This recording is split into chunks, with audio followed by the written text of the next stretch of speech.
pan oeddwn ni'n blentyn, roeddwn ni actually moyn bod yn ffotograffydd bywyd gwyllt. O'n i moyn gweithio ar rhaglenni dogfen neu cymryd ffotograffi ar gyfer cylchgronau o adar ac o bywyd gwyllt. Ac felly roeddwn ni'n treulio eitha lot o amser yn crwydro gwmpas gyda camera bach ac yn trial cymryd lluniau o y bywyd gwyllt oedd yn byw o gwmpas le o'n i'n tyfu lan.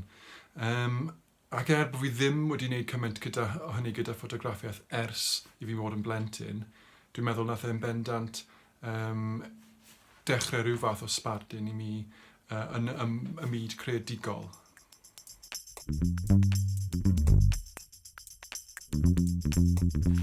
Dwi'n credu mi oedd yna arwyddion pan o'n i'n ifanc bod diddordeb da fi mewn gerddoriaeth. Ac dwi'n meddwl yn enwedig pan nes i gyrraedd fy arddegau, nes i symud i ffwrdd o gwersi, ni wedi bod yn derbyn gwersi ar y soddgrwth ac ar y piano, ond nes i dechrau dysgu ganeuon i fy hun ar y piano, a hefyd nes i dechrau dysgu chwarae gitar, nes i dysgu fy hun i chwarae gitar. Ac felly nes i dechrau chwarae gwmpas yr ysgol, roeddwn i mewn bandiau, pethau fel yna. Felly mi oedd yna arwyddion dwi'n credu bod cerddoriaeth yn bwysig i fi, yn bendant bod gen i angerdd ar gyfer cerddoriaeth. Ond dwi ddim yn meddwl ar y pryd oeddwn i'n ystyried fel gyrfa, ac yn bendant, dwi'n meddwl bod y rhan fwy o bobl oeddwn i'n nabod ddim wedi ystyried fel gyrfa i fi chwaith.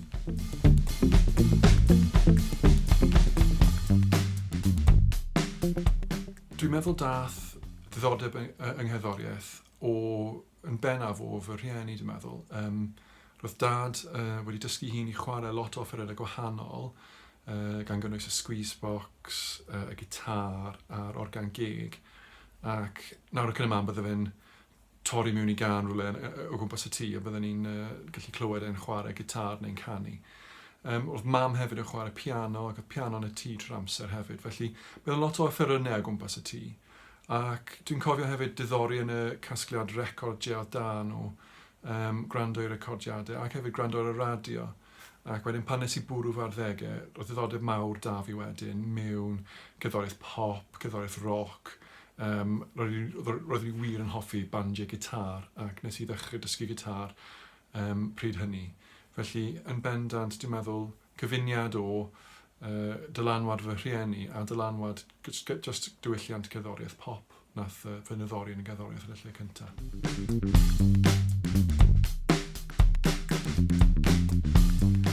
Fy swydd gyntaf oedd yn Hollybush Inn yn Corriton. O'n i'n gweithio yn golchi llestri. Ac dyna swydd wedi mynd nôl ati nawr ac yn y man dros y flynyddoedd. Dwi hefyd wedi gweithio mewn sawl bar yn gwerthu cwrw felly, pethau felly. Roeddwn i hefyd yn gweithio am gyfnod hir i'r amgueddfa genedlaethol. Roeddwn i'n gweithio yn adran addysg yn wneud addysg gwyddonol gyda ysgolion a grwpiau oedd yn dod i ymweld ar amgueddfa. Ac felly, pan roeddwn ni'n dechrau wneud y gerddoriaeth, roeddwn ni'n gweithio yn yr amgueddfa ac yn wneud y gerddoriaeth wedyn ar y benwythnosau ac yn y nos. Ac yn raddol dros y flynyddoedd, wrth y gerddoriaeth dod yn fwy dylanwadol ac wrth i fi gael mwy o arian a hyder allan o wneud gerddoriaeth, roeddwn ni'n gallu torri lawr ar yr oriau o'n i'n gweithio yn yr amgueddfa, ac yn y pen draw ni'n gallu gwneud y penderfyniad i fynd llawn amser gyda gerddoriaeth yn proffesiynol.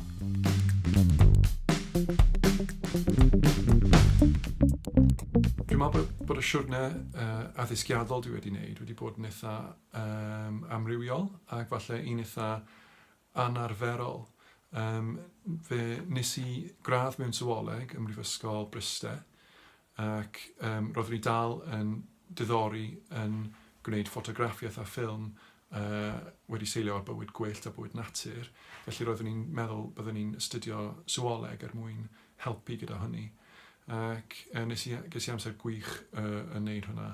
Ac wedyn ar ôl i fi gadael Bryste, roeddwn i'n gweithio am gyfnod hir fel ornitholegydd yn archwilio poblogaethau adar o gwmpas Gogledd Lloegr. Wedyn, pan des i nôl i Gaerdydd, dechrau gweithio ar amgueddfa, penderfynnes dechrau astudio ar gyfer masters mewn ffilm ym Mhrifysgol Cymru yng Nghasnewydd. Ac yna, eto, ni'n gobeithio byddwn ni'n cael mwy o brofiad gyda dysgu siwr i wneud ffilmiau ar gyfer helpu gyda fy syniad am gyrfa gyda ffilm a ffotograffiaeth. Ond erbyn diwedd yr astudiaeth, roeddwn ni'n sylweddoli bod y gerddoriaeth yn dechrau gweithio allan i fi. Roeddwn ni wedi rhyddhau EP ac roeddwn ni ar fi'n rhyddhau albwm ac roeddwn ni'n cael lot o sylw yn wedig yn y wasg Gymraeg. Felly roeddwn ni byth wedi ystyried cyn y pwynt hynny, falle byddai fe'n bosib wneud gyrfa drwy gerddoriaeth, wastad rhywbeth oedd wneud ar gyfer hwyl oedd hi. Ond ar ôl hynny, roeddwn ni'n mwy benderfynol, falle dyna ble dylen ni fynd, dyna'r cyfeiriad i fi fynd.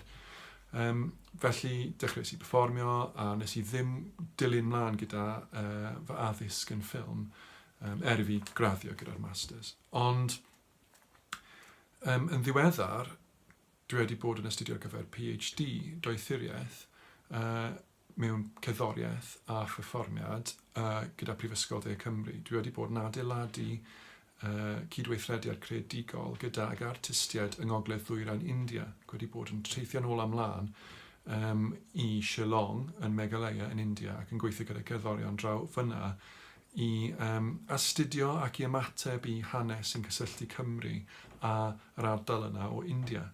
Ac felly mae hwnna wedi bod yn brofiad hynod o dda achos mae fe wedi helpu fi i gyfuno fy niddordeb mewn gwaith academaidd ac ymchwil ac hefyd gyda fy angerdd ar gyfer y diwydiannau creadigol ac yn enwedig gyda cerddoriaeth.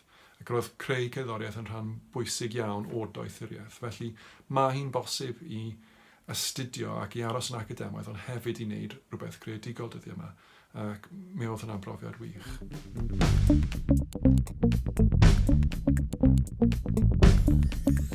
Mae sawl person wedi ysbrydoli dros y blynyddoedd.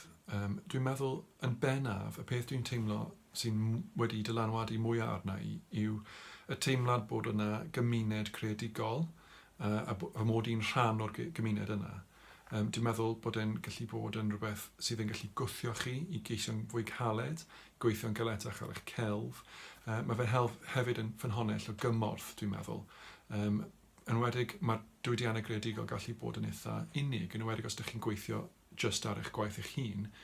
Ac dwi'n teimlo weithiau mae yna lot o bobl gallu bod. Mae bobl eraill sydd yn gwneud yr un fath o bethau, falle dydyn nhw ddim yn yr un disgyblaeth â chi, yn gallu cydymdeimlo ac yn gallu rhoi lot o gymorth i chi wrth i chi ceisio weithio trwy eich herion. Felly byddwn ni'n argymell bobl, i fod yn onest, falle i trial amgylchynu hunain gyda bobl greadigol eraill mwyn helpu ysbrydoli ac hefyd rhoi cymorth i chi. Yn bersonol, dwi wedi mwynhau perfformio gyda artistiaid fel Kate LeBon, H. Hawkline, Richard James, Acw, Euros Childs, a hefyd wedi mwynhau gweithio gyda bobl creadigol sydd wedi helpu i wneud fy ngwaith i'n well hefyd. Pobl fel yr artist gweledol Daniel Lazenby, mae Seb Goldfinch sydd wedi sgwennu trefniannau llynynol ar gyfer fy albums yn ffynhonnell gyson o ysbrydoliaeth. Dwi'n meddwl hefyd, mae bobl, gweithio gyda bobl newydd wedi ysbrydoli fi. Felly yn ddiweddar dwi wedi bod yn gweithio gyda Lapdiang Siem, sef artist a perfformwraig o Shillong yn Gogledd Ddwyrain India, ac Ida Feinw, cantores o Ddenmarc. A dyn ni wedi bod ar deithiau gyda'n gilydd o gwmpas Cymru ac o gwmpas India. Ac dwi'n meddwl mae fe'n ysbrydoledig wedyn i perfformio gyda bobl sydd yn helpu chi i gosod eich gwaith o fewn cyd-destun rhyngwladol.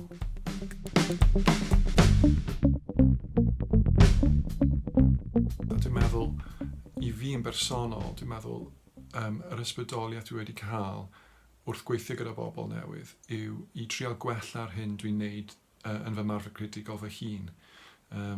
Felly, wrth ceisio gwella bob tro, bob record yn trial gwella. Felly, ar y record cyntaf, enghraifft, roeddwn ni'n chwarae soddgrwth.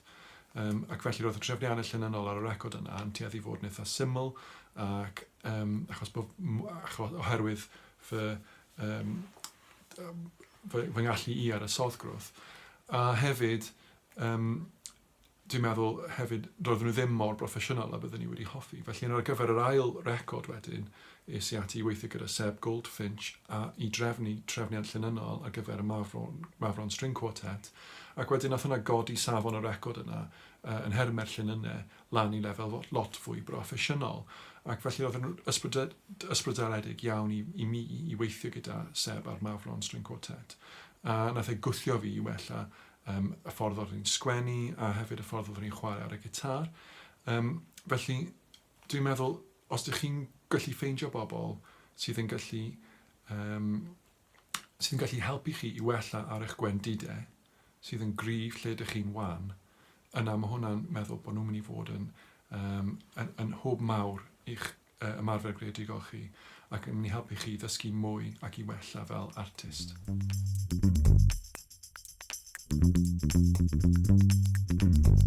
Cyngor ar gyfer rhywun sydd eisiau fod yn gerddor.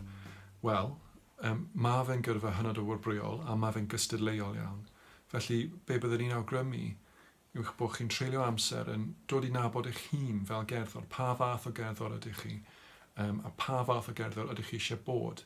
Achos mae yna sawl wahanol fath o yrfa allech chi fod yn perfformio mewn cerddorfa, allech chi fod yn sgwennu caneuon ac yn perfformio fel dwi'n neud, allech chi fod yn cyfansoddi ar gyfer ffilm a theledu, neu allech chi fod yn cyfansoddi ar gyfer bobl eraill. A mae llawer mwy o wahanol fath o yrfa hefyd. Felly, dwi'n meddwl mae'n bwysig falle cael rhyw fath o syniad o le mae'ch cryfderau a le mae'ch gwendidau chi fel cerddor ac I weithio I wella ar eich cryfderau ond hefyd I wneud yn siŵr bod y gwendidau yna yn gwella hefyd. Achos dwi'n meddwl y mwyaf hyblyg da chi, dwi'n meddwl y mwyaf hyblyg chi, y mwyaf o fathau o swyddi ydych chi'n gallu wneud. Yn enwedig os ydych chi'n gweithio yn llawrydd, mae fe'n helpu bod chi'n gallu wneud sawl fath wahanol o waith. Byddwn ni hefyd yn argymell, os ydych chi'n edrych I perfformio fel ydw I, yn sgwennu caneuon ac yn perfformio'n fyw, dwi'n meddwl mae'n bwysig iawn I treulio amser I dod I nabod eich crefft. Mae'n rhaid I chi treulio amser yn ymarfer yr offeryn ydych chi'n chwarae, a hefyd yn ymarfer canu a chwarae gyda'i gilydd a'r perfformiad I hun. Fel bod chi'n hyderus yn perfformio, achos mae fe'n brofiad, gallu bod yn brofiad eitha sigledig, eitha nerfus. Ond os ydych chi'n mwynhau y fath yna beth, mae fe'n helpu os ydych chi'n hyderus ac yn gyfarwydd gyda'ch grefft ac gyda'ch offeryn hefyd.